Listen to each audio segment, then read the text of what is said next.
Takže dámy a pánové, vítejte u další Aleš Tech Review a dneska se podíváme na horkou novinku. A na konci tohoto videa byste měli být schopni si odpovědět na otázku, mám si to koupit, nemám si to koupit. Tak jdeme na to.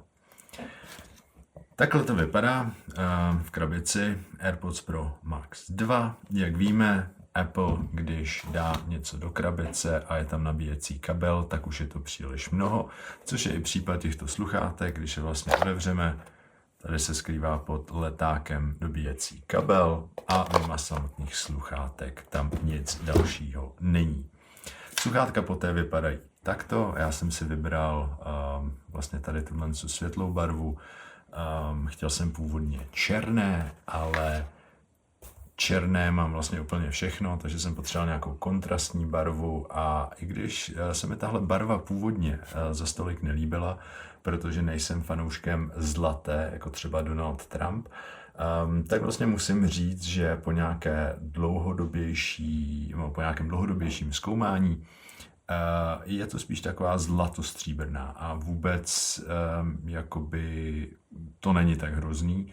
A vlastně si říkám, že jako velice pěkně ty sluchátka sedí jako veškerým možným outfitům. Když se na ně podíváme takhle z druhé strany, jak to vypadá, můžete vidět, že tady je nalevo a napravo, který vám říká, na jaký ucho si to máte nasadit. Jelikož je to Apple, to je úžasná věc, že vlastně můžete měnit tady tyhle náušníky, který můžete koupit za dalších 70 €.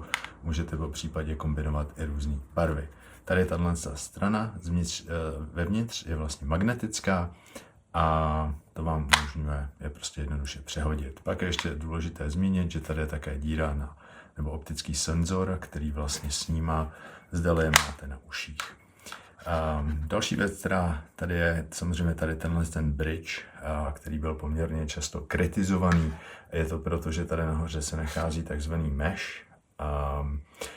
a po nějaké čase se tady tato část, ta měkká část vlastně vytahá a přestane držet tak pevně, jak držela původně. Což vlastně vede k tomu, že tady nebo ten bridge můžete samozřejmě také vyměnit, ovšem domnívám se, že Apple ho neprodává jako nějakou speciální součástku, spíše si ho můžete koupit jako náhradníku z nějakého rozbitého modelu. Což znamená nějaký jakoby pokus o nějakou sustainability, když se rozbije jedna část, tak ji můžete nahradit, tam určitě je. Další, na co se můžeme podívat, je samozřejmě máme tady na téhle straně USB-C, dobíjecí kabel. Sluchátka nejdou dobíjet nějak jinak než pomocí USB-C kabelu.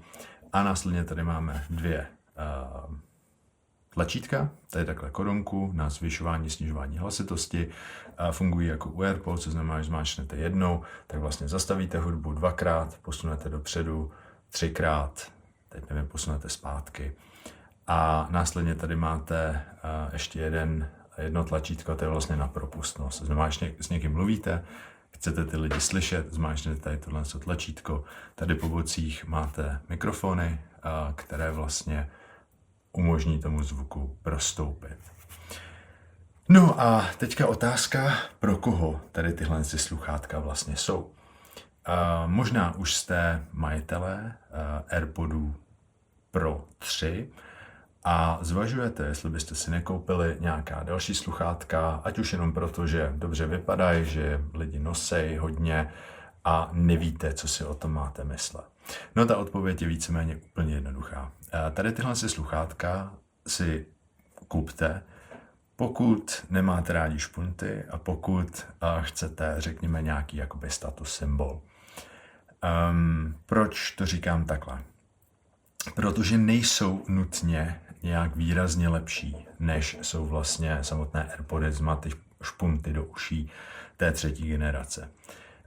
Dá se říct, že tady tato sluchátka jsou vlastně velice pohodlná, protože když se je nasadíte, tak jsou příjemná, například nosím brýle, necítím v tom jakýkoliv diskomfort, netlačí mě vlastně jakoby do těch brýlových nožiček. A jo, jediný, co se o tom dá říct, že jsou prostě jakoby velký. jo, a špatně se jakoby přenášejí, převážejí, protože vlastně dáváte takhle do tady tohle z toho pouzdra. Vstupují do spánkového režimu pouze pokud je máte v pouzdru. V tom pouzdru někde tady dole je magnet, který vlastně jak si jakoby vypne, uspí do spánkového režimu. Což mě taky vede k jednomu zajímavému zjištění, že ty sluchátka se poměrně rychle vybíjí, i když je teda nějakým způsobem nepoužíváte. Oni jsou vlastně jakoby pořád aktivní, do až úplného spánku nebo nějakého úplného maximálního úsporného režimu spadnou až po nějakých 18 hodinách, když je nepoužíváte. Nicméně jinak jsou vlastně pořád jakoby připravená na vytažení. Váš telefon o nich ví, že je máte sebou. A to znamená, že jako neustále konzumují nějakou energii. Je to málo, je to hodně, výdrž baterie 20 hodin, nezměnila se vlastně oproti předchozí generaci, ani oproti předchozí generaci upgradeované o USB-C. To, že to má USB-C, taky neznamená, že se nutně dobíjejí rychleji, dobíjejí se plus minus jakoby stejně rychle, nebo stejně rychle. Nemůžeme říct ani stejně rychle, spíš jakoby na USB-C oproti iPhoneu nebo AirPodům Pro 3 se dobíjejí poměrně pomalu. Co to má za odůvodnění? No jednak proto, aby jakoby to vydrželo nějakou dobu ta baterka. Vlastně čím pomaleji tu baterku nabíjíte, tím více ji šetříte, tím déle je potom schopná vydržet. Bohužel, i když jsou to sluchátka, které stojí poměrně granát, řekněme v českých korunách zhruba 14 000, tak tam není možné nastavit maximální nabíjení třeba na 80%. Apple, všechny tady tyhle produkty, když jsou poměrně exkluzivní, tak je vlastně vnímá jako příslušenství a stejně jako na Apple Watch si tam nemáte šanci nastavit, jako na iPhoneu stejně třeba dobít jenom na 80% nebo na 90%. To znamená, pokud budete dobíjet, dobíjí se vždycky automaticky naplno. Baterka je vyměnitelná, což je pozitivní. Co jsem se díval na nějaký videa, kde to frajeři rozebírali, tak to není úplně jakoby jednoduchý na rozebrání, ale nicméně je to servisovatelný a můžete tam vyměnit baterku. No a dostaneme se k tomu hlavnímu pointu, jakože je to vlastně poměrně velký. Jak vidíte, vypadá to taková mini kabelčička, dal by se říct od Diora, holky si takové věci kupujou a vlastně do toho narvou úplně všechno. V tomhle případě tyhle sluchátka, jako když nemáte sebou batoh, tak jen tak do ničeho nenarvete, naopak. Není to nějak jako skládací, dají se složit jenom takhle, jak je držím, jak vypadají. To pouzdro, samozřejmě neuvěřitelně kritizovaný, protože Apple si dovolil udělat na sluchátka jako za 14 táců pouzdro, který nechrání úplně všechny části, jak můžete tady vidět, a může se stát, že když to hodíte prostě já nevím, do tašky, někde něco budete tam mít klíče, tak se vám samozřejmě tady ty povrchy můžou odřít. Nehledě na to, když byste tam měli něco jiného ostrýho, nějaký desky nebo něco takového, tak vám to může i vlastně propíchnout tady ten mesh, což samozřejmě u takhle drahých sluchátek může určitý lidi pořádně bolet. Na druhou stranu je to prostě Apple produkt, nedá se říct, že by to byla úplně jako nějaká mainstreamovka oproti té předchozí generaci, tam máte akorát o něco lepší čip, který teda vylepšil potlačování zvuku.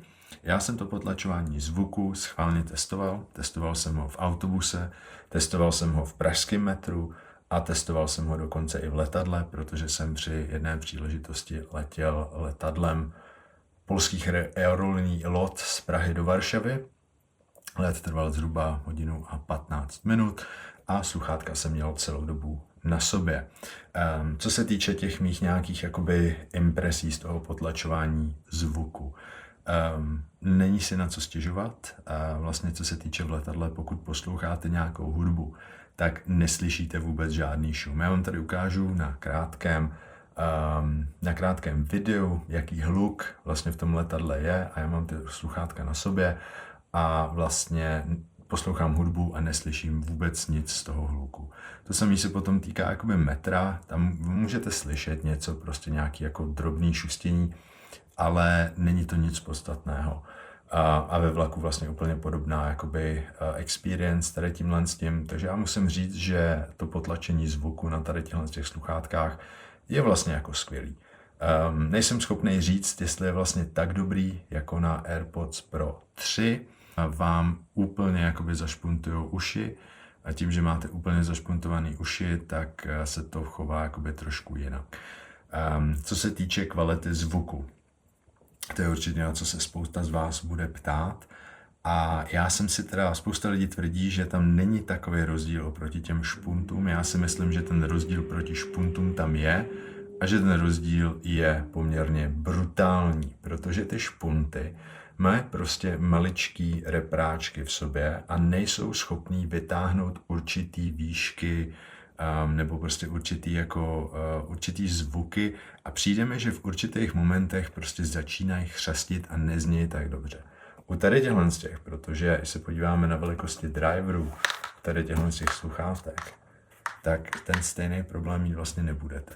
Jako ten zvuk těch samotných sluchátek je prostě trochu jiný. Ale jestli je ten rozdíl 10 nebo 20%, tak to bude 10 a nebo 20% a možná těch 20% už je moc. Možná by bylo lepší říct nějakých jakoby 15. Každopádně u určitých jakoby poslechů hudby nebudete slyšet to šumění nebo prostě to, že to ty jako AirPody prostě špuntový nedotáhly. Tady tohle co ten problém nemá. Ten zvuk je čistší, je vyváženější a je to prostě na tom to hezký. Takže fyzika nějakým způsobem prostě funguje. Fyzika je fyzika. Větší drivery jsou větší drivery, produkují prostě lepší zvuk v tady tomhle případě a já si zatím stojím. No a to už je tak plus minus všechno, co bych o tady těchto sluchátkách mohl říct. Já jsem je testoval teďka plus minus zhruba 1 týden. Spokojenost? Ano. Ovšem, a to je ta další věc, je ta cestovní kompatibilita. Jak vidíte, jsou to prostě velký sluchátka. Já ne vždycky mám úplně místo, aby se mi nějakým způsobem jako vešly do batohu.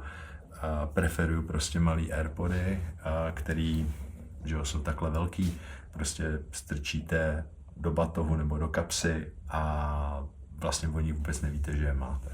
Tyhle sluchátka jsou velký a bohužel o nich teda jako vždycky víte, že je máte. A musíte na ně být opatrný. Samozřejmě je možný si na ně koupit nějaký covery, jak na tenhle bridge nahoře, tak i na ty samotné aluminiové části. Ovšem, většina lidí, řekněme, pokud si koupí tady tyhle sluchátka, tak se tím vlastně vůbec jako nezabývá. Ty průhledný nevypadají úplně špatně. Každopádně jsou to takový sluchátka jako trochu do nepohody, bych řekl, a myslím si, jsou schopný něco vydržet. Každopádně neházel bych je do tašky úplně jako vedle klíčů nebo něco podobného, protože jinak tam budete mít pěkný mapičky a to prostě člověka nasere, že jo. Takže zhruba tak. No a znova, pokud máte tu starší generaci těch sluchátek, nemá smysl, abyste vůbec upgradeovali. Já bych je vlastně možná doporučil lidem jenom, který nemají ještě AirPody Pro 3 nebo 2 nebo jakýkoliv AirPody a uvažují, že by si koupili něco jako k Apple a zároveň jim nevadí, mají prostě batoh pořád sebou jako na zádech a nevadí jim, že nosí jako něco většího, tak to si myslím, že je jakoby velice dobrá volba potom pro ně. Ani bych neříkal, že to je prostě tolik o těch penězích, jakoby jo, jako nějaký věci od Apple jsou prostě drahý, lidi na to nadávají. Ano, my to víme, ale to, že si koupíte prostě určitý sluchátka nebo určitý produkt, neznamená na 100%, že je to prostě 10krát nebo 100krát lepší než jako cokoliv jiného na trhu. Jo, tam je prostě, ten Apple má v určitých jako mezích nějaký jako střední nosník, kde je to prostě dobrá kvalita cena. No a když jsou to prostě nějaký přepaly jako u toho nového Apple Studio Display, který stojí 90 táců, tak si vlastně řeknete, že to pro vás nemá smysl, pokud nejste vyloženě, že jo, filmář nebo grafický designer a neživí vás to a není to váš prostě denní chleba. No a k těmhle sluchátkám je ještě teda fajn říct, že mají studio mikrofony, co znamená, že jakoby, když třeba já bych s nima teďka jako natáčel nějakým způsobem a dal si je na uši, tak mají prostě studiovou kvalitu, co znamená, že to zní velice pěkně. No a jinak nevím, no. Jinak ještě jedna zajímavost, kterou vlastně musím zmínit, a to je, že je můžete připojit USB-C kabelem, jak vlastně k iPhoneu, tak třeba k MacBooku. A to někde připomíná, že já musím najít nějaký USB-C kabel, který mám tady, od Apple, abych vám ukázal, jak to jako vypadá. Samozřejmě Apple k tomu dává pouze 1metrový kabel, což znamená, abyste si užili jako ten lossless audio, vlastně jako ten zvuk v nejvyšší kvalitě, tak ideálně byste si k tomu koupili aspoň 1,5 metrový kabel. No, takhle to teda plus minus vypadá. Můžete si je potom takhle nasadit, dát si telefon prostě do kapsy a poslouchat jako v té nejvyšší možné kvalitě. Je to tak masivní rozdíl? Já bych neřekl. Je to o trochu lepší zvuk, jo, ale jakoby co se týče té kvality, že byste z toho skákali jako na jedné noze, o kolik lepší ten zvuk je,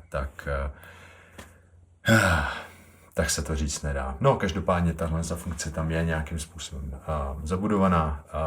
Můžete ji prostě použít, když byste chtěli, nebo když vám bude docházet šťáva v těch sluchátkách, tak prostě můžete připojit kabelem a poslouchat dál kabelem.